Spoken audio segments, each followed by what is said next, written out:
Kaya po yung ating pamagat ngayong araw ay isipin ang mga OFWs sapagkat umiinit ho ng umiinit yung usapin dyan, yung palitan ng maanghang na salita. Alam ho ninyo, yung biglang may nag-post po kasing isang senador na nagkalat daw ngayon yung mga Pilipinong bayaran ng China sa SOCMED. Matapos daw yung talumpati niya na kontra sa pambabastos ng China Embassy. Alam ho ninyo, ang chief architect o yung pinunong arkitekto ng ating foreign policy ay walang iba kundi ang Pangulo ng Pilipinas. Lahat po tayo spectator lamang, bagamat sila ay senador, pero sana bago magsalita ay isipin muna yung kapakanan ng napakaraming overseas Filipino workers. Kagaya ko ho, hindi nakakagulat kung ako ay babansagang bayaran ng China o troll ako sa social media ng China. Hindi natin ganun dapat kasi pasimplihin ang usapin. Ano po yung importansya nito? Pag hindi po kumalma o hindi po naging kalmado yung ating mga pambansang leaders, tinagurian pa namang leaders, namimiligro po ang empleyo at status ng ating mga kababayan. Ngayon, pagka gumawa ng isang marahas na hakbang ang China o pulisiya, kagaya ng pagpapabawal o pagbabawal sa pag-empleyo ng mga Pilipino sa bansang China, sa Macau, sa Hong Kong, sa Beijing, sa Shanghai, sa Guangzhou, sa Xiamen, papakainin nyo kaya kayong mga senador at lalong-lalo na yung mahiling magsalitang taga-Coast Guard, kaya mo kayang pakainin itong mga nagtatrabaho dito sa teritoryo ng China? Paano yung kanilang pamilya? Paano yung mga anak nilang nag-aaral? Paano yung mga bahay na naka-amortize at hinuhulug-hulugan pa tuwing buwan? Paano yung mga gamit kagaya ng sasakyan o motorsiklong pantrabaho na hinuhulugan pa rin pag sila'y nawalan ng trabaho? China does not need to fire a single weapon to declare even an economic war against the Philippines. Gawin lang ng kanilang bansa, wag naman. Pagbawal ang deployment ng Filipino workers, professionals sa lahat ng teritoryo ng China dahil sa hindi mapigil na pag-iinsultuhan at maanghang na palitan ng salita. Paano yung ating mga kababayan? Papakainin niyo ba? Yung pinagbibintangan niya pag siya'y na-critic na pro-China, siya pro-American eh. Kaya ba niyang pakainin yung pamilya ng mga OFWs na magugutom? Pag-isip ka naman, dahan-dahan, para ka rin yung taga-Coast Guard. Alam ho ninyo, yung taga-Coast Guard, laging nagsasalita ng kung ano-ano, laban sa China, laban sa pinuno ng China. Alam ho ninyo, that is already bordering, if not yet, falling squarely into the violation of Article 118 of the Revised Penal Code. Ano po iyan? Yung inciting to war. Total mahilig naman sa inciting to sedition o sa inciting itong administrasyon ni Bongbong Marcos. Bakit hindi nila kastiguhin itong taga-Coast Guard? At sabihan na dahan-dahan lang maging marahan ka, promeno ka naman diyan sa mga salita mo. Because you are already committing a violation of Article 118 of the Revised Penal Code, which is inciting to war. Ano? At linalagay mo sa peligro yung buhay ng ating mga kababayan na nagtatrabaho sa bansang China, sa Hong Kong, sa Macau, yung binanggit ko, Xiamen, Guangzhou, Shanghai, at sa mainland, sa Beijing. Dapat ito ay isipin nila. Hindi pwedeng para nating yung poking the bear, yung tinutusok-tusok mo yung mata ng bear. Paano kung habulin ka ng bear? Kaya mo ba yung mano-mano? Hindi nga natin kaya eh. And to think, ang China ho ang number one trading partner natin pagdating sa mga imported goods.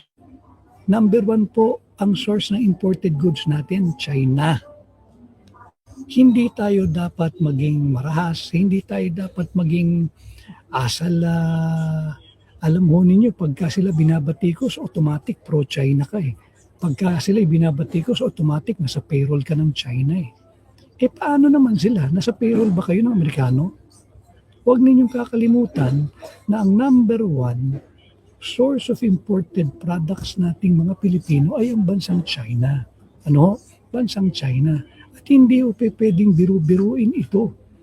Yung nagsasalita na padalos-dalos at talaga naman hindi iniisip yung kapakanan ng ating mga kababayang Pilipino, sana ho isipin, ano pa binigay sa atin ng Amerika? If you are pro-America, hindi ba tinatawan tayo ng 19% na taripa sa lahat ng produkto at gawang Pilipino na papasok sa Estados Unidos? Anong kapalit? Lahat ng produktong galing Estados Unidos, walang taripa, zero tariff. Ano ho? So dapat maging marahan. Hayaan natin ang executive department, hayaan natin ang Department of Foreign Affairs natin to deal with itong mga seemingly may konting friction o merong konting kiskisan o merong konting hindi pagkakaunawaan between our nation and a foreign nation. Hindi ho dapat makisawsaw ang mga politiko rito. Politiko, yung mga senador, politiko naman yan. Iwan natin ito doon sa mga equipped, may training, mayroong malalim na pangunawa sa diplomatic relations. Ano? Yung mga professional na kawani ng Department of Foreign Affairs. Yung nagsasalita na nagbibigay ng talumpati na pinupuna at binabalaan ng bansang China, tiba-tiba daw tumatanggap ng tupad sa China troll farms. Alam na this, bobo ho ito eh. Hindi ba? Ito ho, galit ito sa mga overseas Filipino workers. Yung nagsasalita ng ganito, China tupad para sa trolls. Traidor at umuupak sa Pilipinas, ayuda down payment. Anong traidor? Are we at war? Para sabihin mong nagtatraidor? Yung nagsasalita ho nito, yung traidor sa kapwa niya Pilipino, lalong-lalo na sa overseas Filipino workers. And I encourage the families and the overseas Filipino workers, kayo ho mismo, kayo ho ay gumawa ng isang matibay at matapang na pahayag at posisyon laban dito sa ganitong mga pag-aasal ng isang senador. At hindi ho dapat palagpasin ito dahil hindi po ito usapin na trolls ng China o trolls ng US. Hindi po, pinapasimple lang huli lang, malalim po ang ating problema rito at malawak po yung implikasyon nito. Hindi ba? We should remain yung cordiality, yung pagiging diplomatiko sa isang bansa na kung saan they are playing host to hundreds of thousands of Filipinos working there sa factories, professionals, domestic helpers, sa kung saan-saan pa. Dapat maging marahan, dapat maging responsable. Hindi yung mga salitang alam na this. Anong alam na this? Wala kang alam. Hindi mo alam this. Kung bakit ka nagkakaganyan, ako inaanyayahan ko yung ating mga overseas Filipino workers, lalong-lalo na yung inyong pamilya, yung inyong mga anak, kondenahin ninyo yung ganitong pangduduro sa bansang China. Hindi dahil we are willing to surrender even a very, very small portion of our national territory. No, never and over our dead bodies. But hindi rin ganito dapat ang makipag-ugnayan sa isang bansa. Uulitin ko na siya ay isang host sa ating mga kababayan. mag-iingat ho dapat sila maging responsable at huwag naman maging matabil yung bibig. At pagka ikay nababatikos, huwag ka namang balat sibuyas, kakapal-kapal naman ng mukat balat mo talaga. Bakit nag-arti-arti ka? Hindi ba? Hindi natin pwedeng palagpasin to because I am taking up this fight on behalf of the overseas Filipino workers. Nagpakalayo-layo na nga yung mga kababayan natin dahil walang maibigay na magandang trabaho ang ating pamahalaan. Dahil sa pagkakataong makapagtrabaho ng marangal sa ating bansa. Tapos gaganyanin nyo pa. Hindi nila iniisip yung implikasyon nito sa employment sa estado ng ating mga kababayan. Ulitin ko para maintindihan niyo yung magnitude ng ganitong irresponsable, parang batang mga pahayag. Sa Hong Kong, around 140,000 Filipinos ang naririto. Sa Macau, around 32,000 Filipinos deployed sa hospitality industry, sa gaming, sa construction, domestic helpers. Sa Beijing, meron po tayong update nyo na lang around 2,500. Sa Guangzhou, 4,700. Shanghai, around 4,400. At sa Xiamen, halos 8,000. Yung ating pong mga Pilipinong nagtatrabaho at empleyado riyan. Meron pong ginawang hakbang. Salungat po ito sa ginawang hakbang recently ni Bongbong Marcos. And alam ho ninyo, bagamat ako'y kritiko ni Bongbong Marcos, meron siyang ginawa, although belatedly, sapagkat naubos na po yung turismo natin, inaprubahan na uli ng Executive Department through the Office of the President yung visa-free entry ng mga turistang Chino sa ating bansa. 14 days. Parang tayong Pilipino, pag pumasok po tayo sa Hong Kong, meron visa-free din for 14 days. So yung meron pong reciprocity. Bakit ko sinasabing tama yun? Alam mo ninyo, the only thing that's keeping our economy afloat sa ngayon, dalawang bagay. Yung mga kinikita po ng BPO, dolyares po kasi naiaambag nun BPO at saka yung remittance ng mga overseas Filipino workers. Ito pong dalawa combined, mga 74 to 80 billion more or less in dollars po ang contribution nito sa ating ekonomiya. Meron pa po sanang pangatlong driver of the economy. Ito po yung turismo. Pero sadsad nga po yung ating turismo. Sa buong Southeast Asia, kulelat na po tayo. Bakit? Nag-alisan po yung mga Koreano Yung South Korea, for some reason, hindi na po, they don't find our country attractive anymore. Bakit? Ang daming krimen, hindi ba? Yung iba nakukuha sa CCTV. Kawawa rin yung mga Koreano sa bansa natin Pangalawa, yung mga Chino. Hindi na ho ini-encourage ng kanilang gobyerno ng China, na mag-i-consider ang Pilipinas bilang travel or vacation destination ng kanilang mga nationality. Bakit? Kasi nga ho, yung umiinit na mga rhetoric, yung mga basag-ulong pananalita.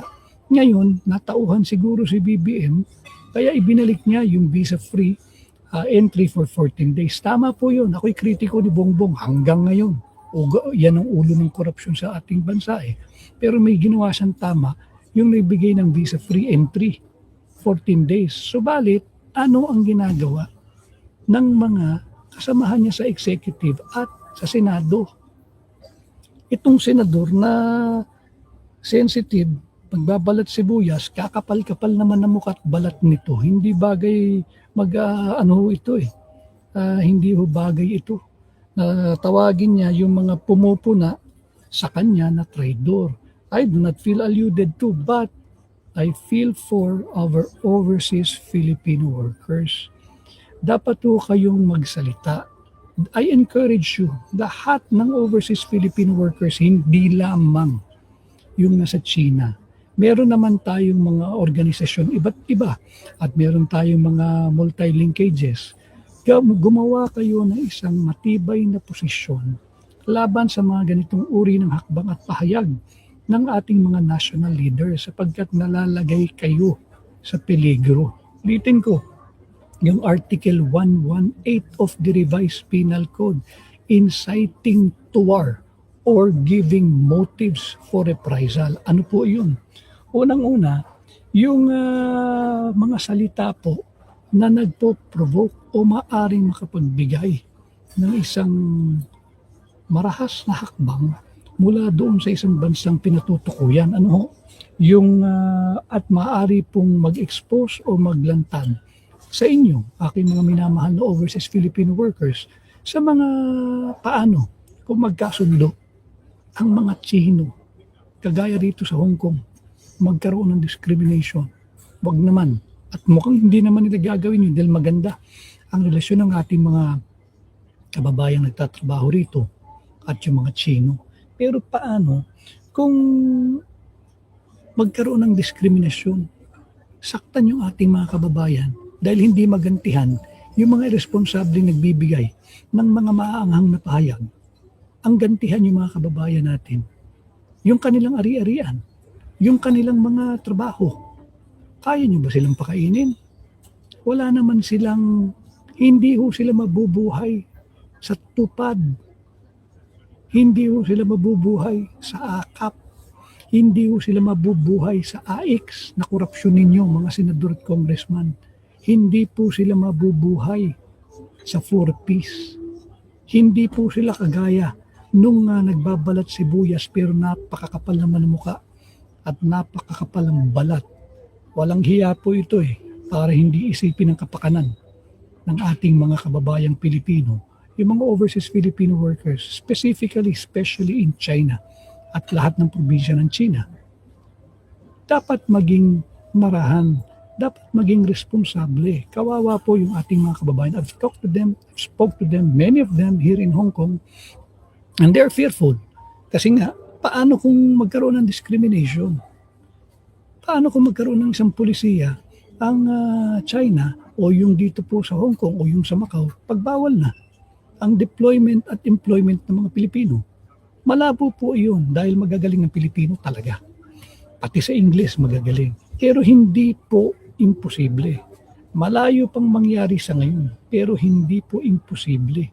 Kanya nga po yung isang taga Coast Guard na ubod ng tapang, hindi niya inisip paano sweldado siya ng gobyerno Hanggat sumisweldo siya, hanggat empleyado siya ng gobyerno, hindi niya iniisip Diba? Hindi niya iniisip yung kapakanan nung walang natatanggap sa gobyerno.